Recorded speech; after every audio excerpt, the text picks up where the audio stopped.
But if McLaren actually wants to fight for the Drivers' Championship, let alone a rookie in a Red Bull, I would put it as low as 3.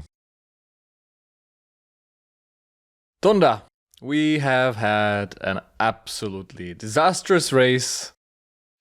A lot of hype for the 2025 season, and I hope that this was the worst race that we're gonna have this season, because nothing really happened. Yeah, not many talking points, is there? Except for maybe a few candidates, but what did you make of the Japanese Grand Prix? Did you manage Horrible. not to fall asleep? No, horrible. I am very glad that I did not wake up to watch it live. I'll admit, I was watching I was watching later, but I was watching the replay, but nothing happened. I mean, literally nothing happened. We saw what, 0 overtakes. Yeah, on track, probably or close to 0. The top 10, like the field, basically stayed the same. I mean, I don't even know. I don't even know what we're gonna be talking about today, because it was just. On the other hand, I feel like there is still something to take away, from this, from the race weekend, from this first of the triple header. I hope the rest of the triple header won't be like this, but Bahrain usually delivers at least a bit more in terms of the racing on track.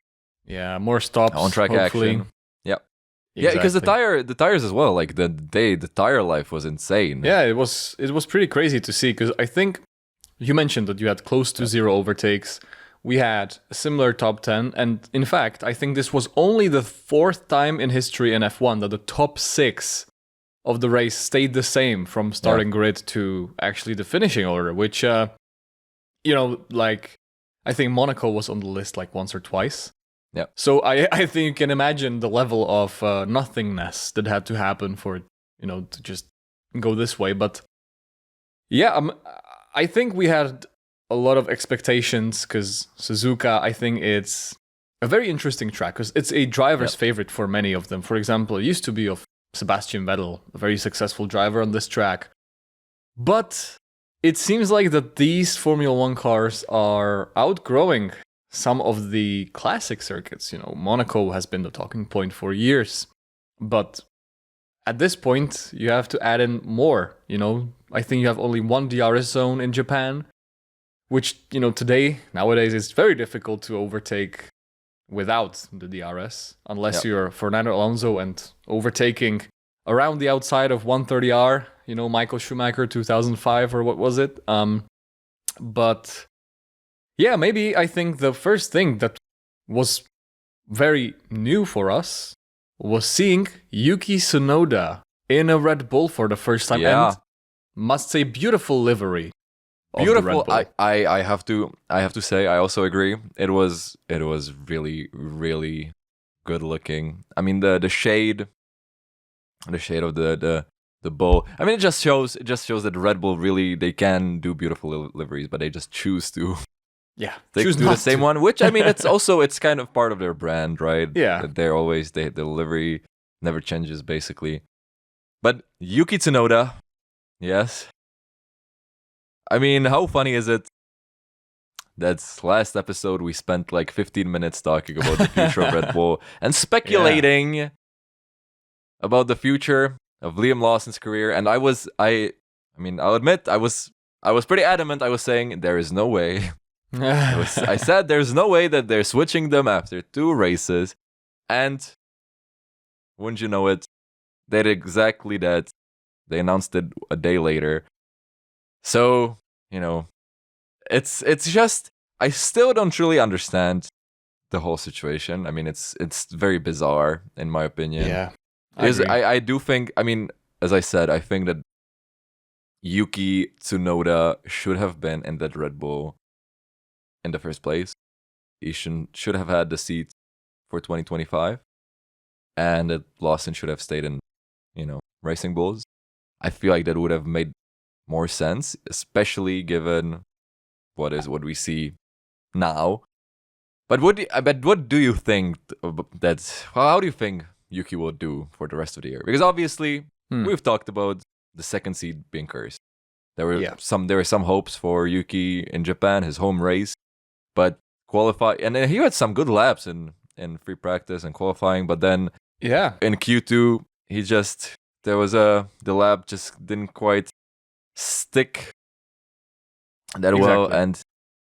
and he was out qualified by Lawson, actually, I think, wasn't Yeah, he? both. He was actually out qualified by both Yeah. V-Carbs. Yeah, In this case. Hajar.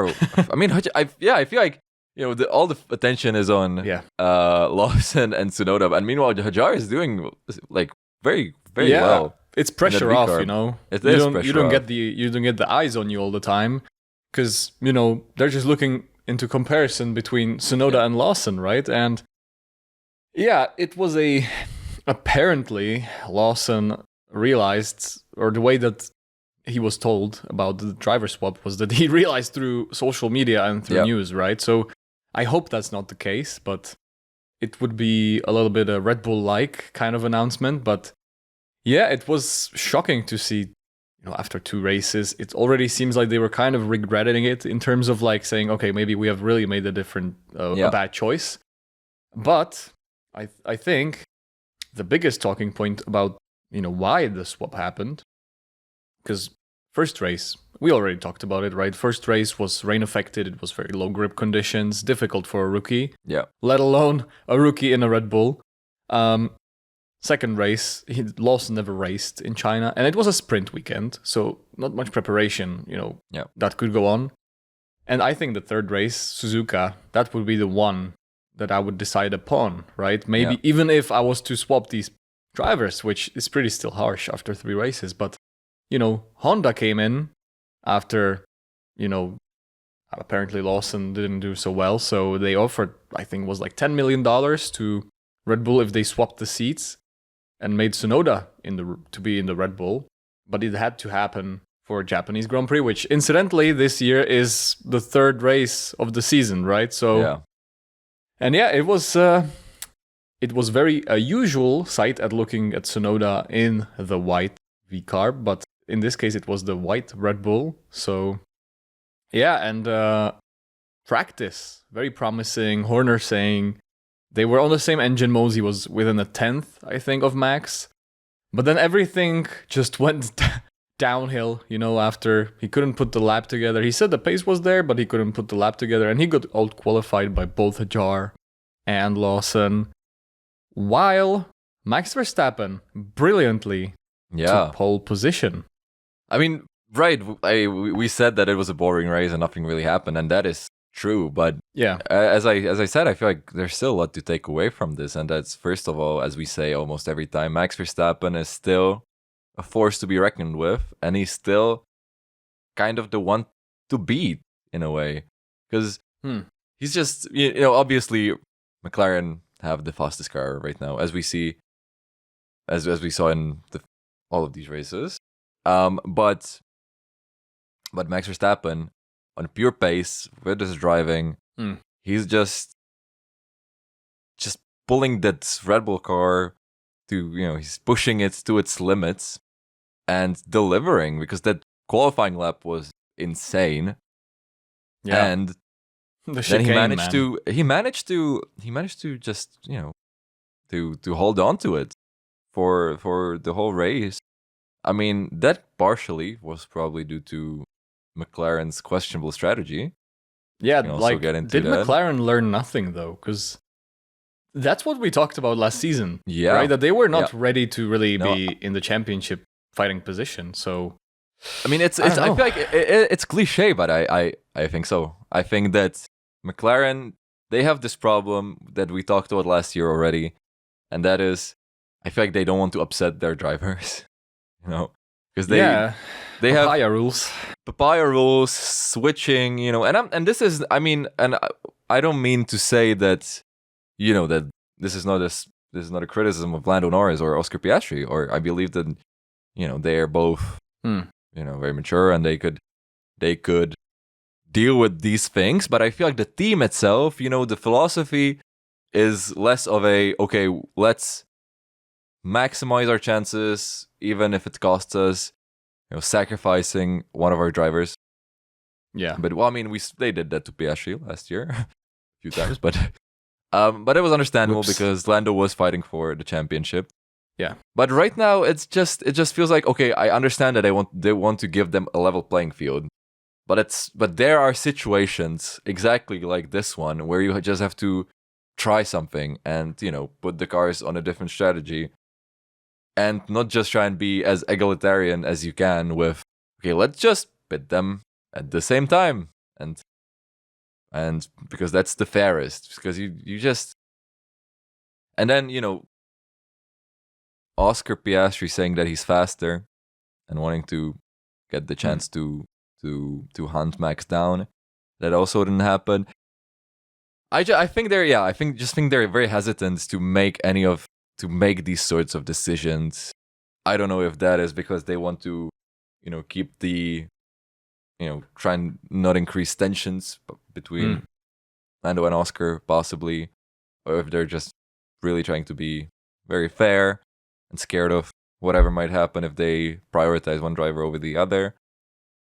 But yeah, it really, I mean, for McLaren, then it really depends on the qualifying right now, I guess, because whoever qualifies first is the one that's going to stay at the front, because team orders aren't really that popular. Yeah, it was even the fact that we're talking about, Max Verstappen, he was leading the race pretty much, all the time, except for when Antonelli was extending. He was actually the youngest race leader in F1. So broke the record of maybe Max Verstappen, I think. Yep, I think so. Yeah, from Spain, 2016 then. But Max Verstappen would have led the championship if Piastri finished ahead of Norris, which, we had 3 races so far. But just even talking about the fact that Verstappen could lead the race when none of these 3 races, Red Bull was the fastest car at all by any means or stretch of the imagination, just shows again how McLaren is really missing out on an opportunity. Because as you say, right, they start number 2 and number 3 on the grid. They are pretty much on the identical strategy. Bear in mind, they had 14-second gap towards the end of the race. The first 3 was just 14 seconds, I think, ahead of Leclerc, right? Leclerc was having a very lonely race. Yeah, as he exactly. described it after. I mean, George Russell was on his tail for the first couple of laps, but nothing really happened. But yeah, the McLarens had they had a lot of room to try and figure something out. Yeah. Yeah, and not only the strategy, right? Because you had then the funny moment where they were in the cooldown room and Lando Norris got, after the pits, they pitted Lando and Max Verstappen on the same lap, which I thought was very strange, because at least if you have the pace in the car, because I think they were affected mainly by the dirty air, they should have just extended the stint. Since they had the long gap, and they should have just maybe offset the tires and then try and catch up. It's very odd and unusual to just box them in the same lap. So then Lando Norris and Max Verstappen rejoined, from the pit lane. Then Max Verstappen pushed off or forced off Lando into the grass.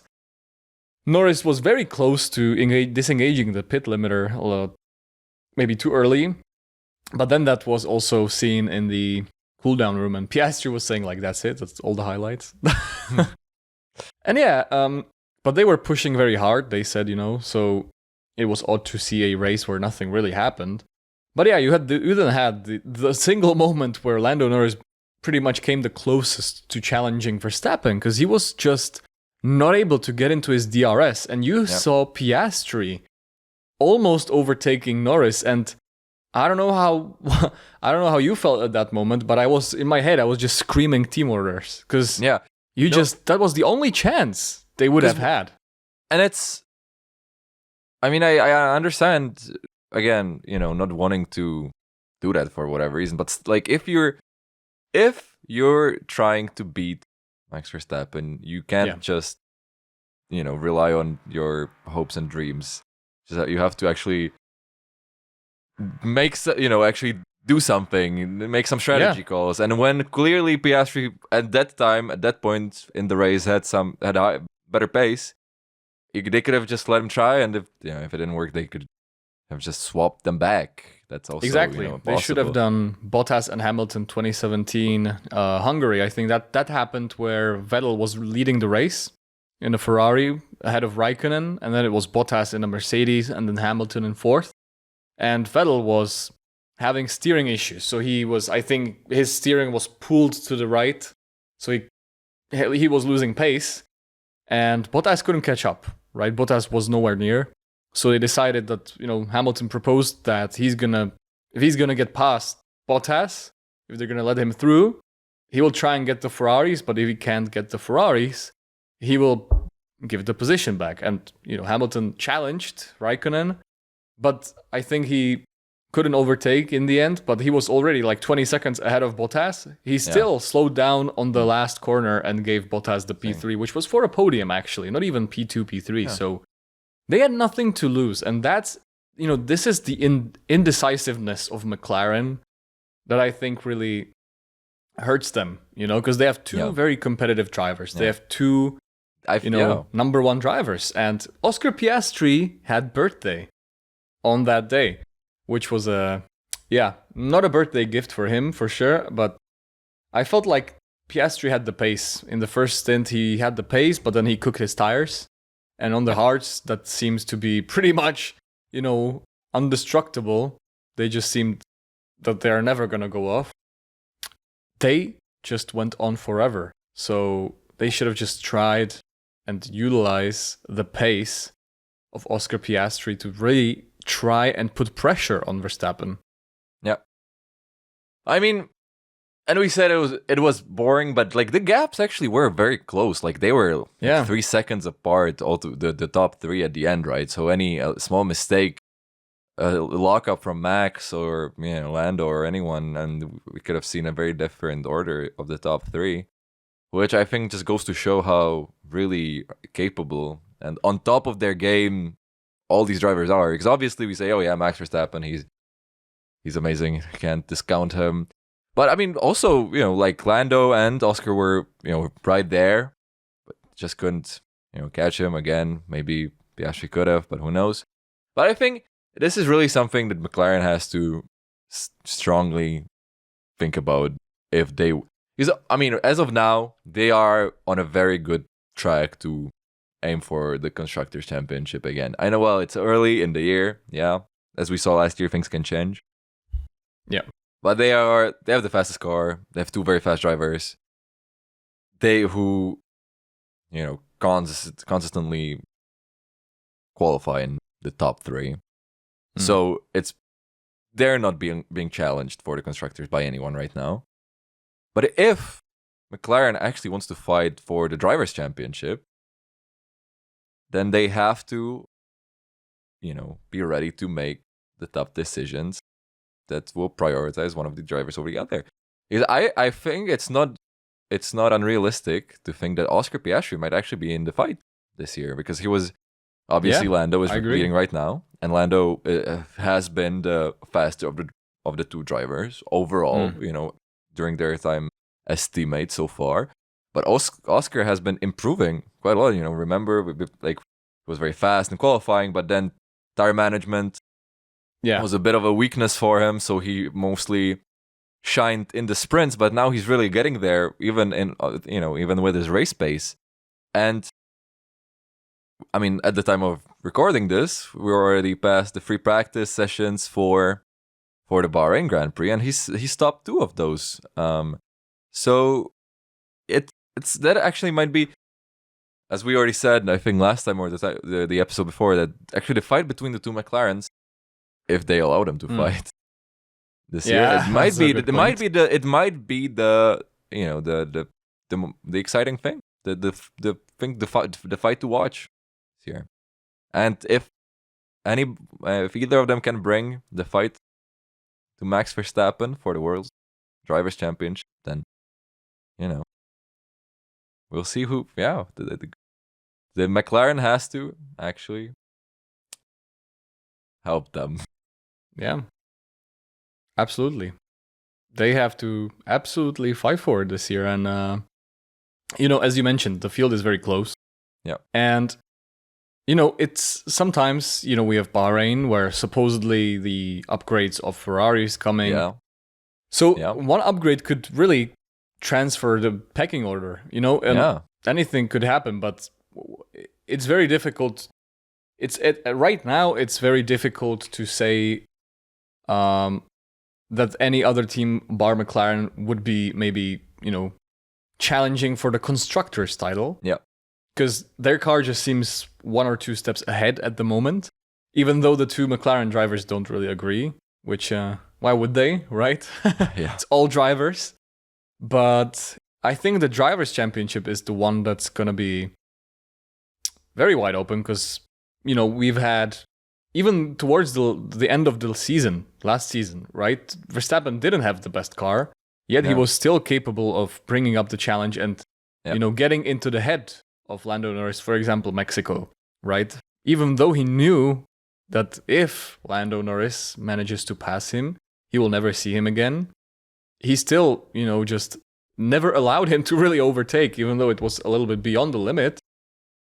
We know that Max Verstappen is going to do above and beyond of what is expected from him, and Yeah. maybe he's going to do more than he should in terms of going over the line. And that actually makes me so excited for the rest of the season because I feel like this year, 2025, is really the year when we will see Max push to his limits because he will Yeah. have to fight tooth and nail to, you know, to keep that championship for this year because he doesn't have the fastest car anymore.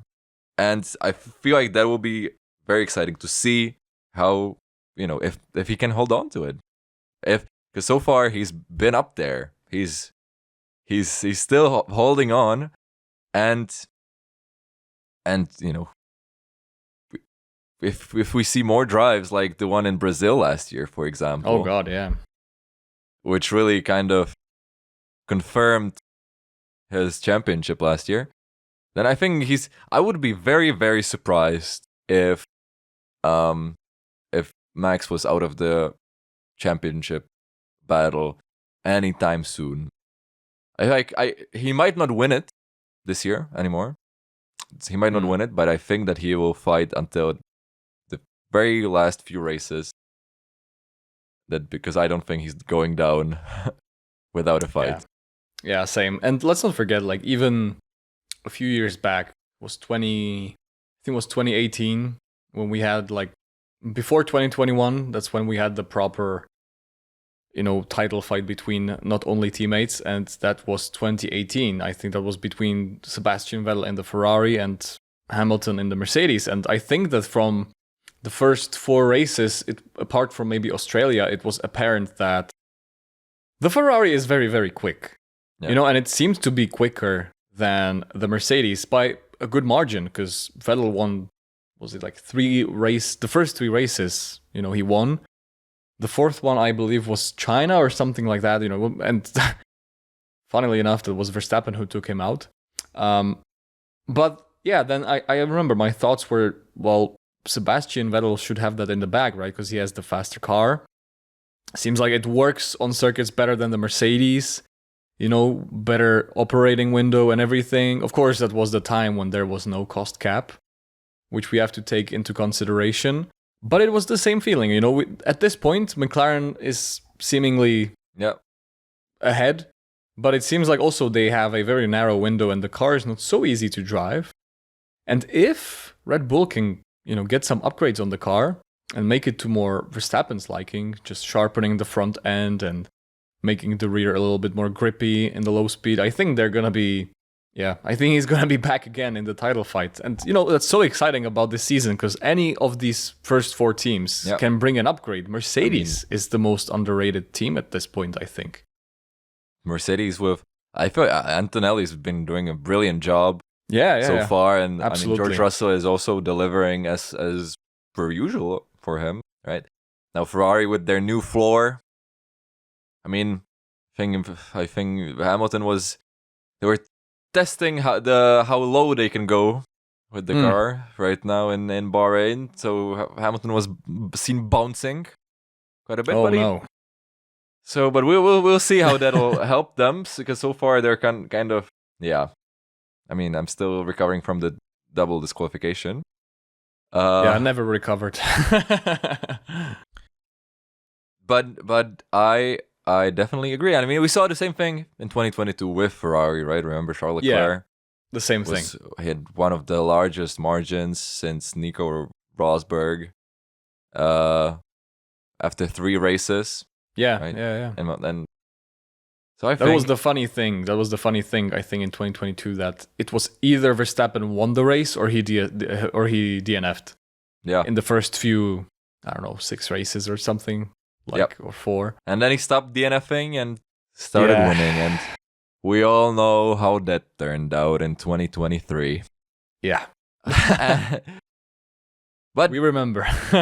So, I mean, thinking back to that, I feel like we can think a bit more fondly about even a race like Suzuka now, which was a bit boring, but still a lot better than the 30-second margins that we were used to seeing. Yeah. But I mean, with that, I feel like it might be time to get to our predictions from last week, which I think were very far off. Because I, for one, I said, without knowing that Yuki Tsunoda would be racing for the Red Bull team, I said that we would see him in the top 8. Yeah, and this should have helped you, actually. And yeah, the Red Bulls, the switch should have helped me, but it didn't. Which was who paradox. We did see in the top 8 was Isaac Hadjar. Exactly. So maybe if he stayed in VCARB, I said VCARB will step up their game, and maybe if Yuki stayed there, my prediction would have gone better. But I feel like yours was even more far off. Yeah, it was a sad moment where I expected Alpine to be actually in the points, and that didn't happen. I think that was it FP1 or FP2, where Jack Doohan tried to go into turn 1 with the DRS open in Suzuka, because he said that in the simulator line, and it didn't go as planned at all. Which, sometimes you win some, sometimes you lose some, but it felt like Jack Doohan has a lot more to lose some than to win some, because there is a certain Argentinian, Franco Colapinto, waiting for fumbles like this so he can just pounce and get into his seat. And sad for Jack Doohan. Yeah, Alpine didn't have the pace this weekend, it seemed. I think they were like P12 and P15 or P13, P15, which, Jack Doohan didn't do that bad, I think, considering how he started the weekend. He ended up being, I think it was like 19, 20 seconds behind Gasly, which that's not great, but it's not the end of the world. It's still a lot less far away than Yuki Tsunoda was of Max Verstappen, so there you have that. So that predictions didn't seem to go our way this time, but let's hope we do better next time. So, because we're close to Bahrain now, so we have maybe more insight. But what is your prediction for the Bahrain Grand Prix? My prediction is, drum roll please. Yep, better. My prediction is that McLaren is gonna do a clean sweep, and that I think it's a bold prediction, because that means they would have to be 1-2 in qualifying, 1-2 in the race, and fastest lap, perhaps. So I expect them to be very strong in Bahrain, because it just seemed like the preseason testing, we don't know how much pace these teams are hiding in the preseason, but it seemed like the McLaren was really hooked up in Bahrain. And let's not forget, it seems like Lando Norris is very, very good in conditions where there is high degradation of rear tires. That's, something that Bahrain is pretty much known for, because it has very abrasive tarmac. It's going to be at least a 2-stop, I'd say. And Lando Norris is pretty good at conserving the rear tires, so Lando is going to do well, and I think that Oscar Piastri is just going to follow up from his good form from Japan, and he's going to put it all together. And McLaren seems to be having a pretty good gap. So, yeah, I think they're going to do a clean sweep. The first clean sweep, I'd say, of the 2025 season. So, what do you think is going to happen? Your prediction for the Bahrain Grand Prix? It's difficult because, I mean, obviously, also based on free practice now, cheating a little bit. It seems like McLaren are doing quite well, but you never know. But I mean, thinking outside of the box in terms of what we can predict, I think that we will see some more team order drama. Oh, okay. I think that because I think, it might not necessarily be McLaren, but I think it probably will be McLaren because as you say, they're very quick and they will probably be 1-2. But, whoever's the second probably will maybe have ambitions to win the race instead of being stuck in P2, which could lead to some drama and some more interesting McLaren strategy decisions, which we're all very excited for. So that is my vague prediction. That's good. Order drama. That's good. Yeah, my second prediction, if I would have to make one, based off, please, based off of the free practice and the recent form, I'd say that one of the Williams drivers, likely Albon, because it seems like Carlos Sainz is not really finding his feet. He got the 3-place grid penalty for impeding Hamilton in Japan as well. So he was demoted to like P15.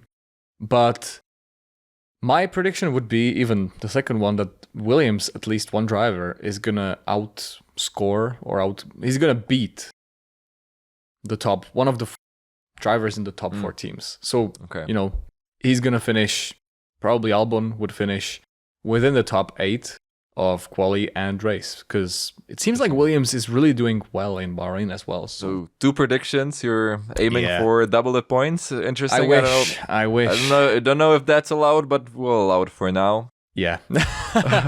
Well, who would be your driver of the day of the Japanese Grand Prix? The top dog.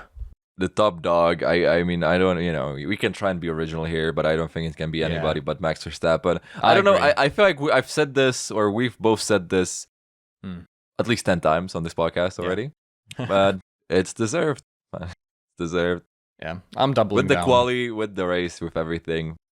I mean, he just did what he had to do. And that's also why I would. You agree? Yeah, I double down 100%. But who would be your bottom or not top field?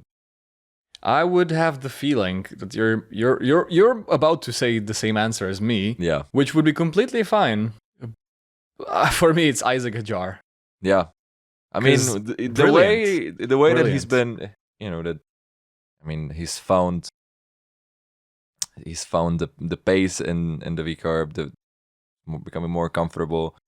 Yeah, doing and a great job. Well, comfortable is a very, I think, inadequate word for Hadjar getting comfortable in the car, because his balls were strapped in by the seatbelts. Okay, so I don't think he was getting more comfortable this weekend. Maybe more in an abstract sense rather than literally, because he was probably in quite a lot of pain.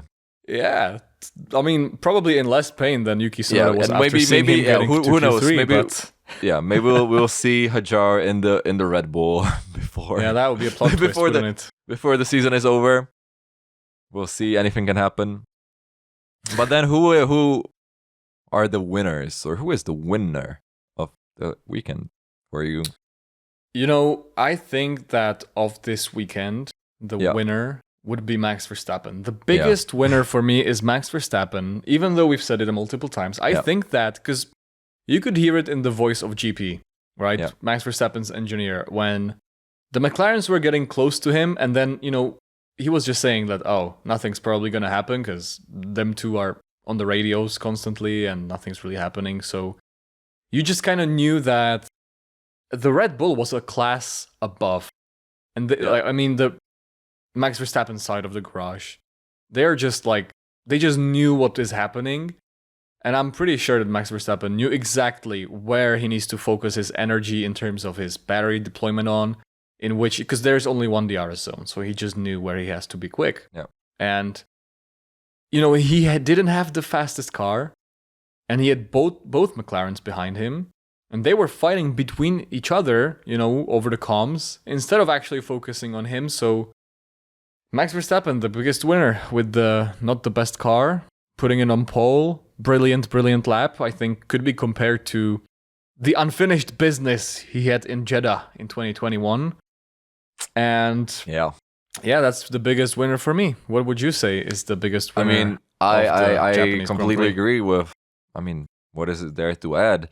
But I think, to tie this all in with the rest of the episode and what we've been talking about, I feel like the biggest losers, in my opinion, at least, in some sense, are McLaren.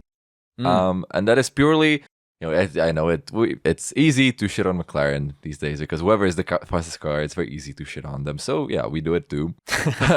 But just purely with because of the fact that they don't seem to be able to capitalize on the advantage that they have, which in Formula One is not what you want to be doing. I mean, we've seen it with other teams. We've seen it with Ferrari multiple times. But it just seems that we saw it with McLaren also last year. But it seems that they just can't make the most out of what they have with the car and with the two drivers. And that will, I think, hurt them in the long run in terms of their aspirations for the titles. At least the Drivers' Championship one. I would agree with that one. I mean, yeah, it definitely seems like there is a lack of synergy and lack of coordination in terms of just, purely you're going for the title and you just need to be decisive within milliseconds, right? So shouldn't have to take long to make a decision. It should be very clear to see these decisions ahead. For example, switching the positions or at least doing something with it and not repeating what, for example, happened last year in Budapest, right? So I agree with you. But for my biggest losers, I'm going to go against the stream, but I'm going to say Red Bull. Even though they might be the biggest winners. Yeah, you see?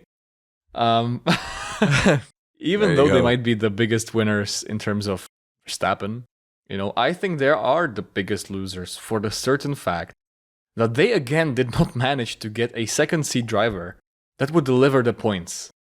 Even though they made this switch, maybe a lot of expectations was made. Even if Tsunoda would finish 9th, you still had Max Verstappen winning the Grand Prix, which didn't happen in the previous 2 races where Liam Lawson finished outside the points, right?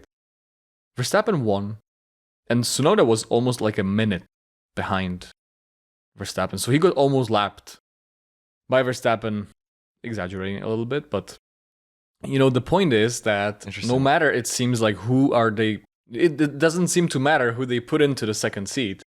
They still cannot just get it right, And it just seems like they're losing the hope on Constructors' Championships because this year they were saying that, right? That they want to just double down on getting the driver's title, but they want to reclaim the Constructors' title. And, looking at it from today's perspective, there is no way they are claiming the Constructors' title. Like, unless Max Verstappen wins every single Grand Prix going forward, it would still be difficult because I still think that the McLarens wouldn't finish 2-3 and they would still outscore Verstappen. But yeah, so it seems like they're losing hope on the Constructors' title, and maybe my theory was right into putting Ricciardo in that second Red Bull seat that I'm never gonna stop. They have to. I mean, if they have to at some point. And apparently they were thinking about it last year until crash. Well, yeah, but that is fair. That's an interesting point. I think I have a little more faith in Yuki Tsunoda and what he can bring to the table in the coming races. Seems more promising. I agree. And how he'll develop, but only time will tell. Exactly. And It's Formula One. it's Formula One. And on that, we might also have to rate the Japanese Grand Prix. And I will just say it, I think it was, also relative to what we've seen over the past year and on this show so far, I would put it as low as 3. Yeah. Yeah, I agree. I think I would put like maybe 2.5.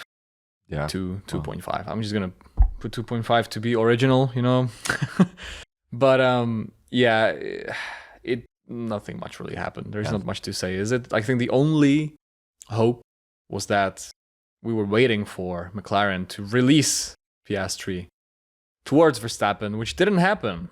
But if that happened, that was the only part exciting. It wasn't a completely dominant performance in terms of one driver running off and everyone just being outside of any overtaking gap. But yeah, the hope is the only thing that we had in the race. Let's put it that way.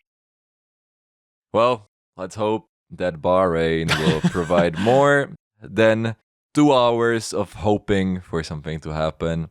Yeah. And actually bring us some on-track action. But we'll just have to see. And we'll be right here to talk about it right after as well. So stay tuned and thank you for watching as always. Yeah, let's enjoy the Bahrain Grand Prix and see you next time. Goodbye.